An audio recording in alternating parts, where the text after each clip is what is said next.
September the 11th, 2001 was a day of horror for New York City and beyond, when 4 planes were hijacked from airports around the United States and used as weapons against the people of America. It not only resulted in the immediate death of nearly 3,000 people, it united yet also changed people's view on the world. It started a war on terror that cost the lives of thousands, and it opened up a conspiracy case that is still very much alive all these years later. But theories aside, the reality of what the people involved experienced that day, whether you think it was an inside job or not, was real. What happened to the innocent people that morning, and the mental and physical scars they sustained, cannot even be comprehended. Many of the stories from people involved have been forgotten, some will never be known, but those that are known, and those who went above and beyond to save others, deserve to be shared. For many of the families and friends, they find comfort in sharing the heroic actions of their loved ones. For others this is not the case, they wish to quietly remember, and you will not find their stories in this video. Rest in peace all those who lost their lives that day, and the horror the people affected had to endure in the aftermath of 9/11. Welles Crowther. On the morning of 9/11, 24-year-old equities trader Welles Crowther had just arrived for work and settled into his office on the 104th floor of the South Tower. At 9:03 AM, not long after the first plane had hit the North Tower, United Airlines Flight 175 struck his tower.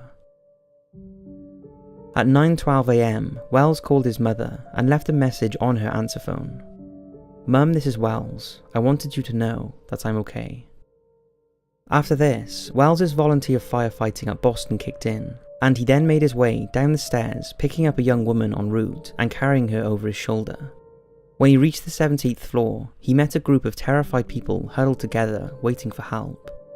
One of those was Ling Young, who had been badly burned. Welles quickly directed the group to the stairway. He then followed them down 17 floors, where he dropped off the woman he was carrying and headed back up to the stairs to help others. He was later seen back on the 78th floor with a red bandana wrapped around his nose and mouth to protect him from the smoke. At a young age, his father gave him a bandana, and it had become synonymous with Welles. There he escorted another group out that included badly injured Judy Wayne, who had a broken arm, cracked rib, and a punctured lung, and was aided by Welles to safety and made it out of the building. She later told how he administered first aid and urged everyone to help each other, but instead of heading out, Welles turned around and went back in. Witnesses say he did this several times and was last seen assisting members of the FDNY just before the South Tower collapsed at 9:59 AM. This selfless act of heroism cost Welles his life but not his honour, and he will forever be remembered as the man in the red bandana. For many months, the lives Welles had saved were unaware of his whereabouts. His family also did not know how he had spent his last moments in the tower. Then they read in the New York Times an account by survivor Judy Wayne, who described how she was saved by a man in a red bandana. The family immediately recognised it was Welles, and after meeting with the people he saved and showing them photographs, they all confirmed it was him. It's thought Welles saved as many as 18 people that day, something that brings peace to his family, knowing that he was so courageous right until the end. Wells's body was found alongside firefighters on March the 19th, 2002, and he was posthumously named as an honorary New York City firefighter. Rick Rescorla. Rick Rescorla, born in Cornwall in the UK, went on to enlist in the British Army and then the US Army, being deployed to Vietnam. After his military career ended, he joined Dean Witter Reynolds in corporate security at their offices at the World Trade Center in New York, and went on to be director of security for financial services firm Morgan Stanley. For many years, Rescorla had been concerned about security at the World Trade Centers, and anticipated that there would be attack on the towers. His worries resulted in him implementing evacuation procedures that he made staff practice. Well, on the morning of the attacks, Rescorla was on the 44th floor of the South Tower, and when the North Tower was struck, he ignored the advice that came over the PA system, urging everyone to stay at their desks. and ordered all Morgan Stanley employees to evacuate immediately. This included the 1,000 employees in World Trade Center 5. As he calmly directed people down the stairwell, the second plane hit, rocking the building violently and sending people into a panic. To distract them from the unfolding disaster and calm the evacuees, Rescorla started singing Cornish songs from his childhood, including the Welsh song Men of Harlech, with the words changed to Men of Cornwall. Rescorla even managed to call his wife, telling her he needed to get people out safely. During that morning, he successfully evacuated most of Morgan Stanley's 2,687 employees. But instead of saving himself, he went back into the building to try and evacuate everyone else. Rescorla was last seen heading upwards on the 10th floor shortly before the tower collapsed, and the people he saved will never forget the length he went to keep people calm and significantly reduce the loss of life that day.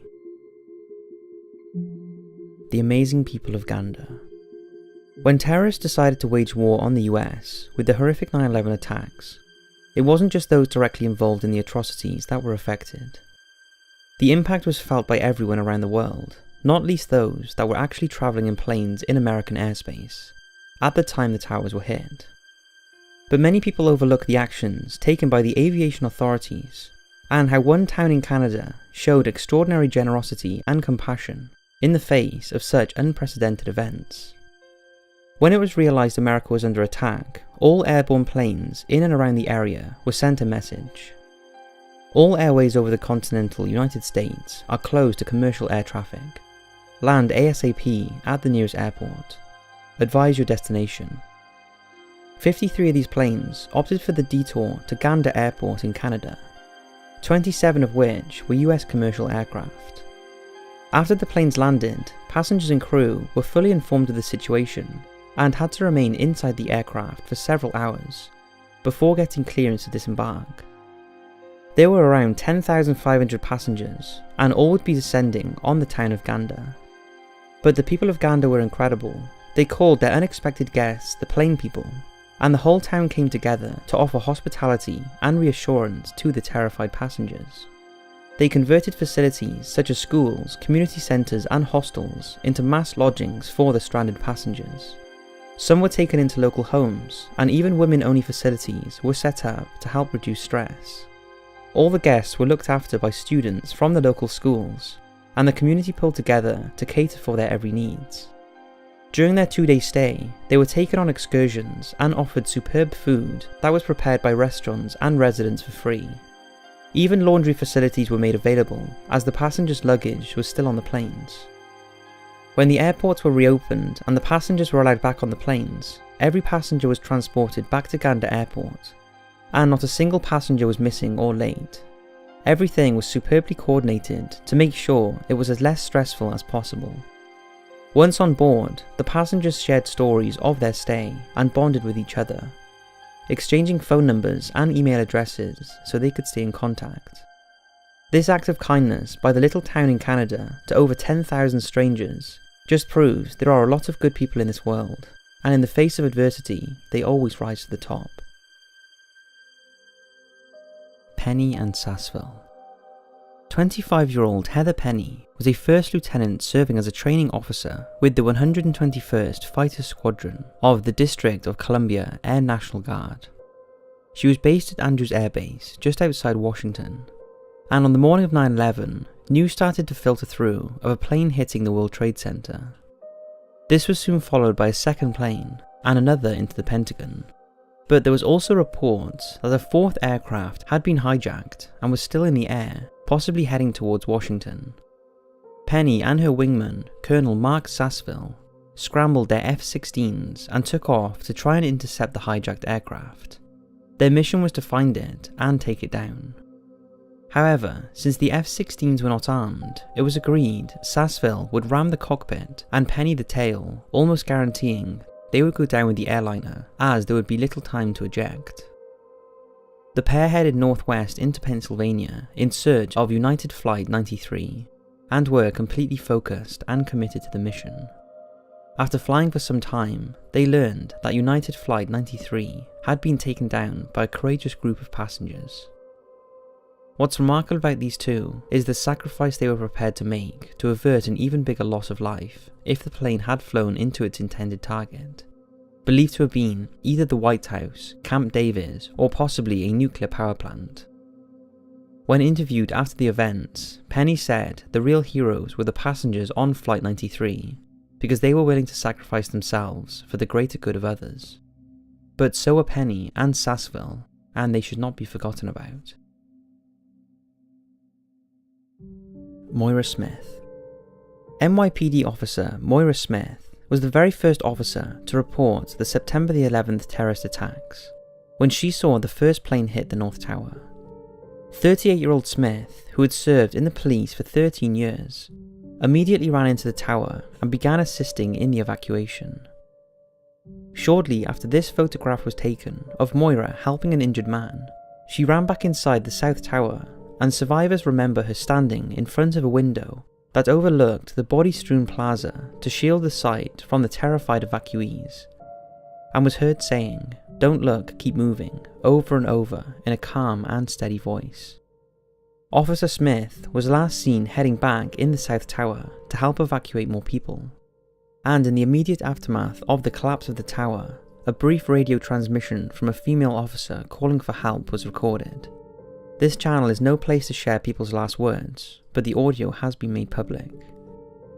Officer Smith's remains were recovered in March 2002, and her shield and 13-collar brass are presented in the 9/11 Museum in New York City. She was survived by her husband and daughter.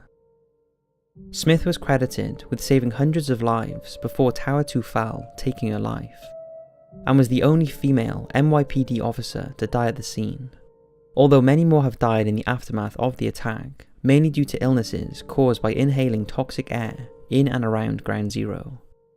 She was posthumously awarded the NYPD Medal of Honor and was listed among Glamour and Miss Magazine's Woman of the Year for 2001.